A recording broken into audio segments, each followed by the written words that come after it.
नमस्कार है, स्वागत आप सभी का डेली न्यूज के इस खास बुलेटिन एक्सप्रेस 100 में, जहां हम आपके लेकर आते हैं राजनीति, मनोरंजन, देश, दुनिया, खेल और व्यापार जगत की तमाम बड़ी खबरों को एक्सप्रेस यानी कि फटाफट अंदाज में। मैं हूं असीम मिश्रा, तो देखते हैं खबरें तेज रफ्तार से। प्रधानमंत्री नरेंद्र मोदी आज उत्तर प्रदेश के गौतम बुद्ध नगर जिले के जेवर में नोएडा अंतर्राष्ट्रीय हवाई अड्डे की आधारशिला रखेंगे। राष्ट्रीय राजधानी क्षेत्र दिल्ली में ये दूसरा अंतर्राष्ट्रीय हवाई अड्डा होगा। इससे इंदिरा गांधी इंटरनेशनल एयरपोर्ट पर दबाव को कम करने में मदद मिलेगी। हवाई अड्डे के पहले चरण का विकास 10,050 करोड़ रुपए से अधिक की लागत से हो रहा है। ये 1300 हेक्टेयर से अधिक हेक्टेयर पर क्षेत्र में फैला है। निर्माण कार्य तय समय पर है और 2024 तक पूरा हो जाएगा। अंतर्राष्ट्रीय एयरपोर्ट को लेकर स्थानीय निवासियों में बेहद खुशी का माहौल है और मानते हैं कि इससे इस पूरे इलाके में विकास कार्य को गति मिलेगी, इलाके की कनेक्टिविटी बेहतर होगी और इलाके में युवाओं के लिए रोजगार के मौके भी बढ़ेंगे।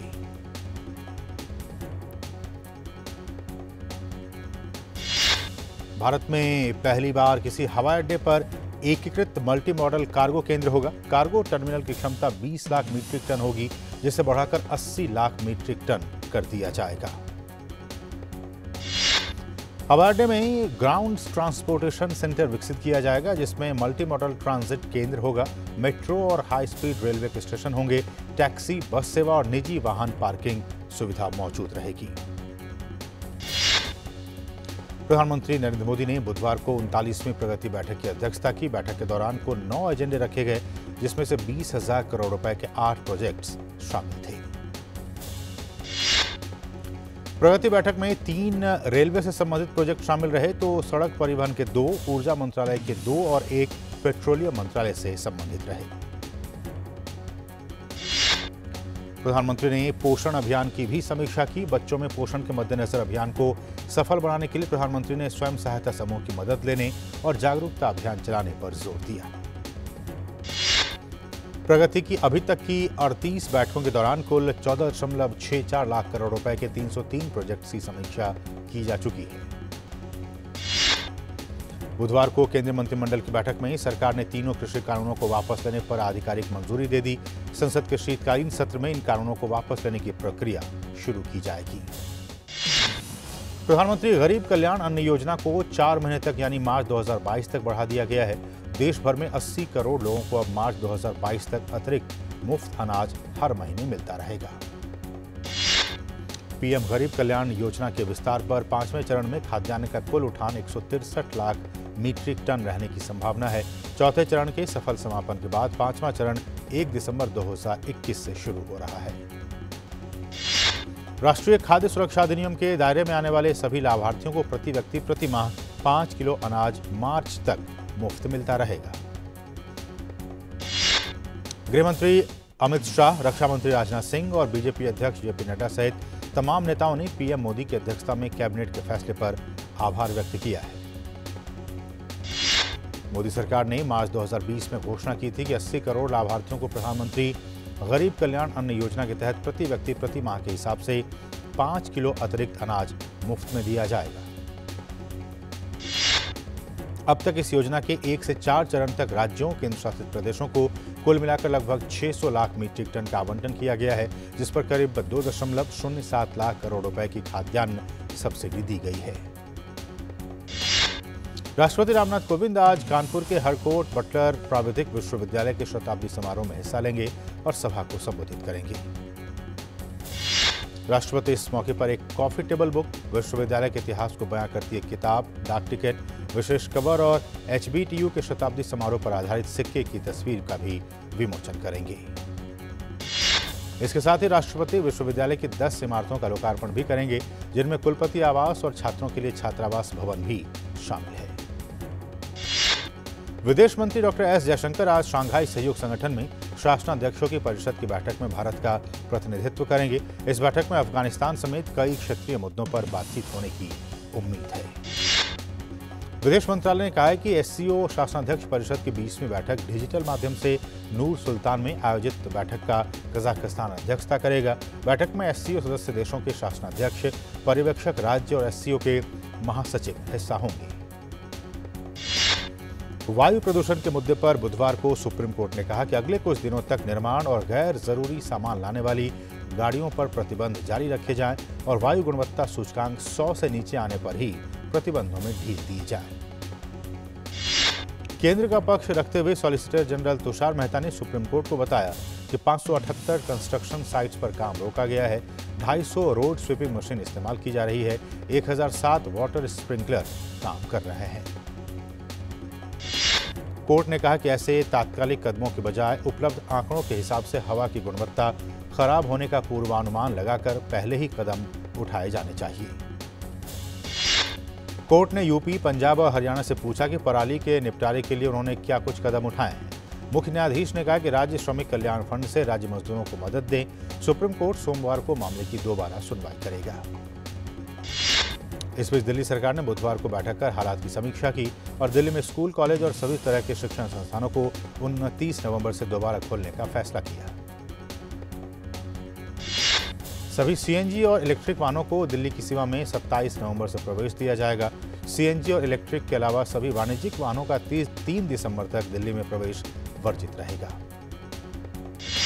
29 नवंबर से सरकारी दफ्तर खोले जाएंगे। इन दफ्तरों को एडवाइजरी जारी कर दी गई है कि पब्लिक ट्रांसपोर्ट का वो इस्तेमाल करें।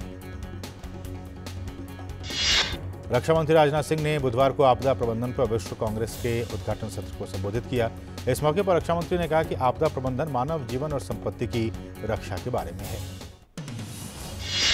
रक्षा मंत्री राजनाथ सिंह ने कहा कि भविष्य में आपदाओं को रोकने और उनके प्रबंधन के लिए जरूरी अवसंरचनाओं के निर्माण और अंतर्राष्ट्रीय सहयोग की जरूरत है।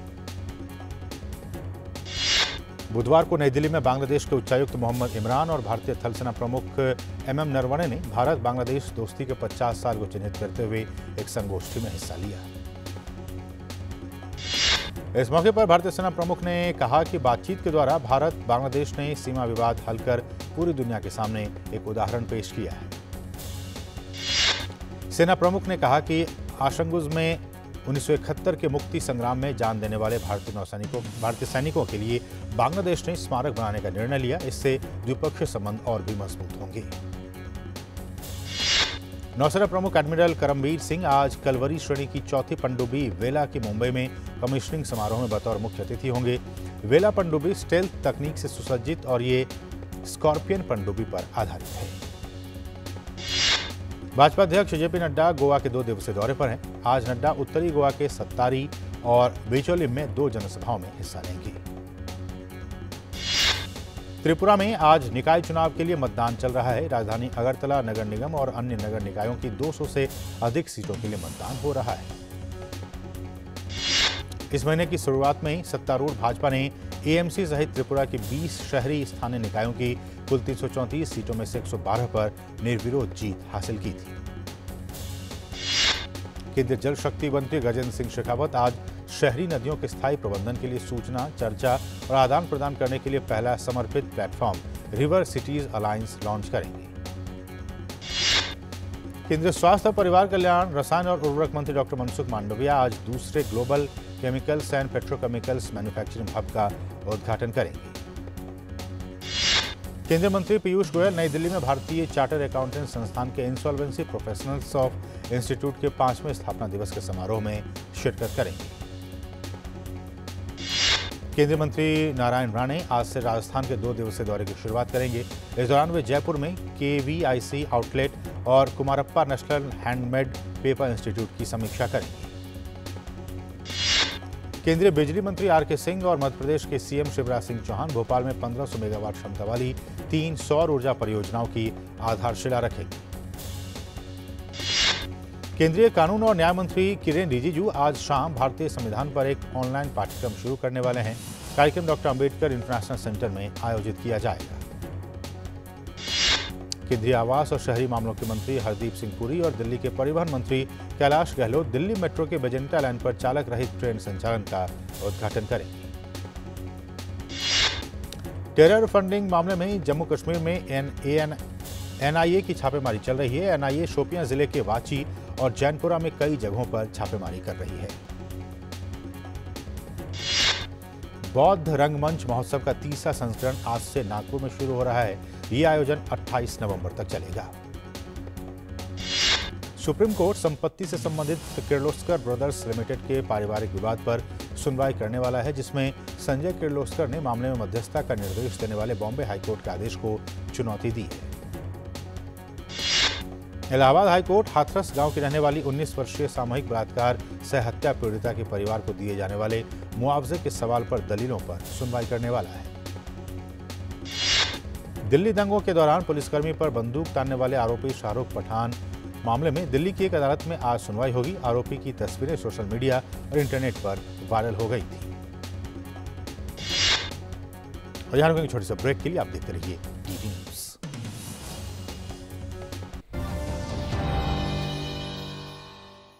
पूजा जॉब छोड़ा फिर भी सो कूल। ब्रो, नए चैलेंजेस नए मौके लाते हैं। अच्छा सीरियसली राहुल, मेरा पूरा घर now it's an online retail store. देख। वाओ, लेकिन पैसे? कुछ साल पहले दिवाली बोनस को इन्वेस्ट किया था। और अब तो है LIC का यूलिप प्लान निवेश प्लस। एक बार इन्वेस्ट करो, इंश्योरेंस से सुरक्षा का लाभ और मार्केट की बढ़त का फायदा दोनों पाओ। One sec Rahul. Madam, you are double cool. हमेशा 2 अगरबत्ती क्यों? एक तुम्हारे लिए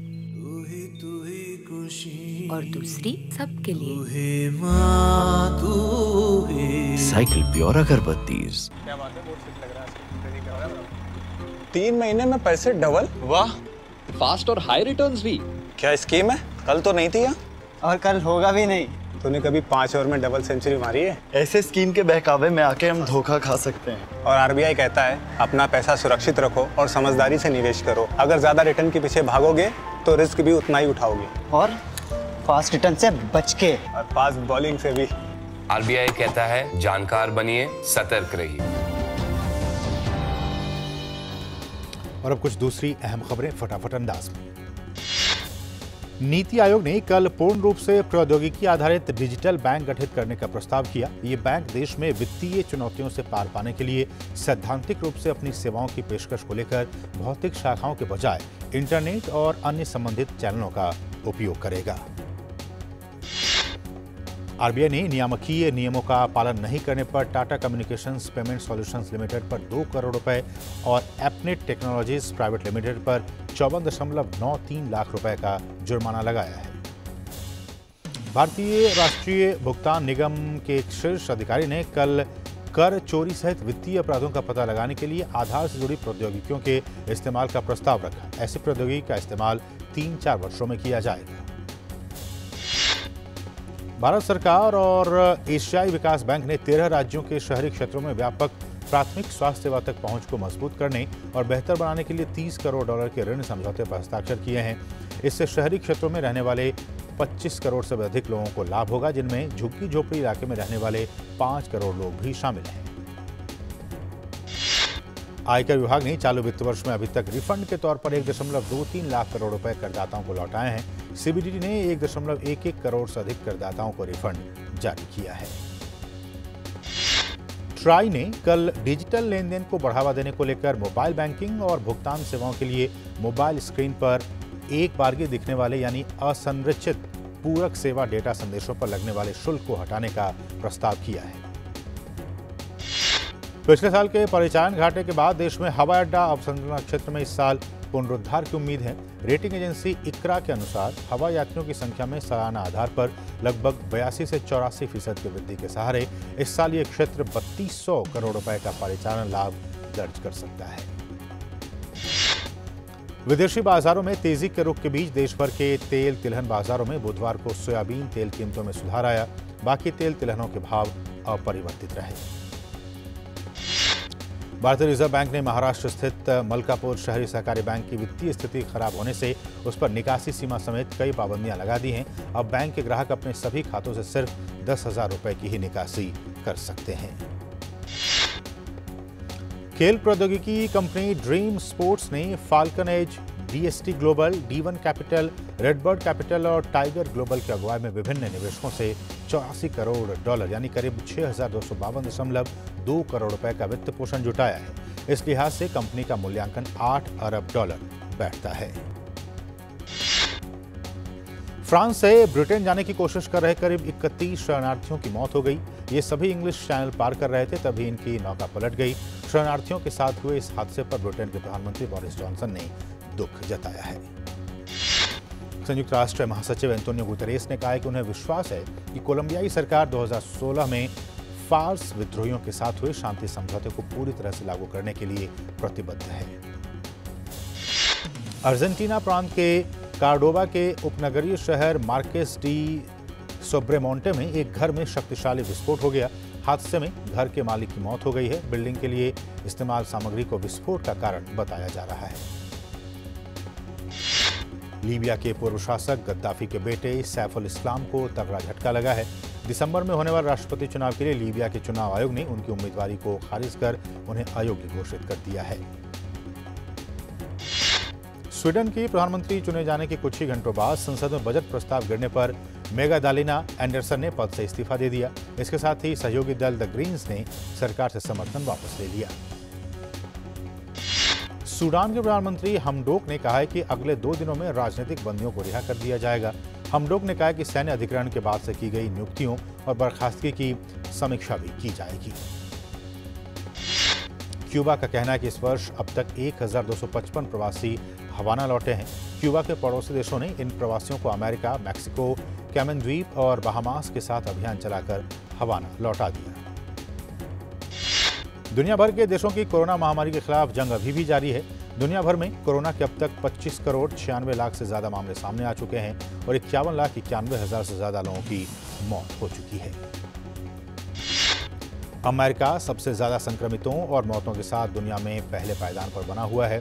ताज़ा आंकड़ों के मुताबिक संक्रमण के एक दिन में 95,000 से ज्यादा मामले सामने आए हैं। देश में अभी तक 4.89 करोड़ संक्रमित और 7.98 लाख मौतें हो चुकी हैं।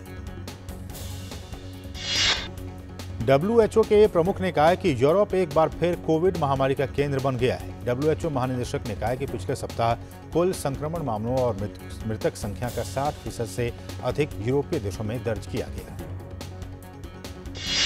WHO के महानिदेशक ने कहा है कि यह ध्यान रखना होगा कि कोई भी देश अभी इस चुनौती से पूरी तरह से नहीं निपट पाया है। उन्होंने कहा कि संक्रमण से बचाव के लिए टीके लगवाने के बाद भी सतर्कता बरती जानी जरूरी है। फ्रांस में कोरोना तेजी से पैर पसार रहा है, जिससे निपटने के लिए फ्रांस सरकार आज नए उपायों की घोषणा करेगी। फिलहाल सख्त पुलिसिंग के साथ रेस्टोरेंट में हेल्थ पास की सख्ती से जांच की जा रही है। हेल्थ पास टीका लगवा चुके लोगों को जारी किया गया है। जर्मनी में भी कोरोना प्रतिबंधों को और कड़ा कर दिया गया है। ट्रेनों में 3G नियम लागू हो गए, जिसका अर्थ है कि यात्रियों को टीकाकरण, रिकवरी और जांच का प्रमाण पत्र देना होगा। देश के अधिकांश हिस्सों में कैफे, परिवहन और बाजारों सहित अन्य स्थानों पर सख्ती से जांच की जा रही है। स्पेन के स्वास्थ्य मंत्री कैरोलिना डारियास ने कहा है कि पिछले महीने के दौरान कोविड मामलों में मामूली बढ़त देखी गई। उन्होंने क्रिसमस से पहले बुजुर्गों से वैक्सीन की बूस्टर डोज लगवाने की अपील की है। दक्षिण कोरिया में कोरोना के एक दिन में रिकॉर्ड 4,000 से ज्यादा मामले सामने आए हैं। देश भर के अस्पतालों में करीब 70%, जबकि राजधानी सियोल में 83% ICU बेड भरे हुए हैं। भारत और न्यूजीलैंड के बीच 2 टेस्ट मैचों की सीरीज का पहला टेस्ट मैच कानपुर में खेला जा रहा है। भारत ने टॉस जीतकर पहले बल्लेबाजी करने का फैसला किया है।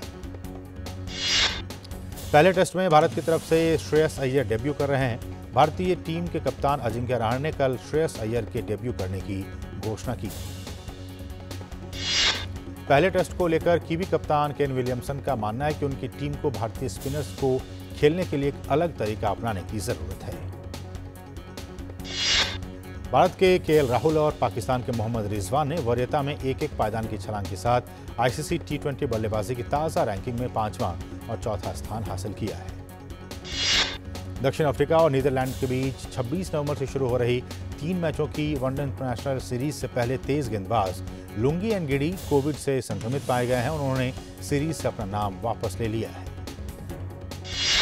बांग्लादेश के T20 कप्तान और ऑलराउंडर महमूदुल्लाह ने टेस्ट क्रिकेट से संन्यास लिया।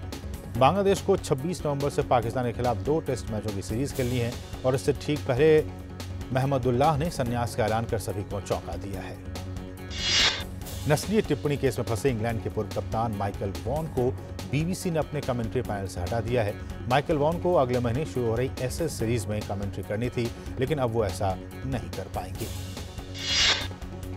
बैडमिंटन खिलाड़ी पीवी सिंधु कल बाली में इंडोनेशिया ओपन 2021 महिला एकल में जापान की आया ओहरी को 17-21, 21-17, 21-17 से हराकर दूसरे दौर में पहुंच गई।